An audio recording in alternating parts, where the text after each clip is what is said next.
Fa ministera telo no nanatanteraka fifampiarabana tratry ny taona tamin'ity androany ity sy tamin'ny sabotsy nazona akombavao de ny teo anivon'ny ministera ny postra ny fifandraisan-davitra sy ny fampiroboroboana ny numerika teo ihany koa ny teo anivon'ny ministera ny indostria sy ny fampiroboroboana ny setra tsy miankina ary ny teo anivon'ny ministera ny asa ny asa-panjakana sy ny fanavaozana ny fitantanandra ara-panjakana sy ny lalàna sosialy hoarantsika indray miaraka ireo vaovao ireo.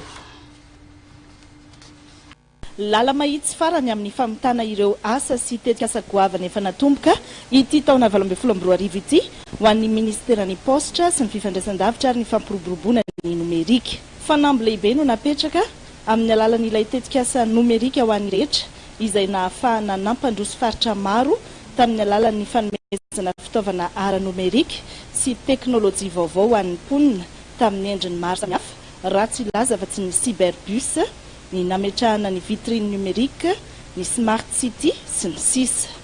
Ministera tsy mba nahita izany fitokonany mpiasa izany ministera ny postra noho ny fahaiza-mitantana sy ny fijerena ny sosialin'ny mpiasa. Mbola anaty TV-ny izany tamin'izao fiandohany taona izao tamin'ny alalan'ny fandorana fiara lehibe roa hitaterana ireo mpiasa tsotra. Izany ny ministera dia nanolotra anreto tomobila fitaterana mazaka olona telopolo sy tomobila mazaka ihany koa olona eo amin'ny 90 izay ho apetraka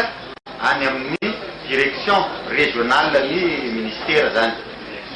Nanaovana jery-todika teto ireo asa vita teo anivony ity ministera ny postra ity, ohatra amin'izany ny fanatanterahana ny TIC, ny nametrahana ny Artec na solony Omert ary ny fototra-pitrasa samihafa ho an'ny numerika teto Madagasikara. Nasian'ny ministra Nepatrek Rakotomamonjy resaka ihany koa teto ny momba ny vina fisandratana 32 napetraky ny Flo Rajaona Ramampianina ary nankasitrahany manokana.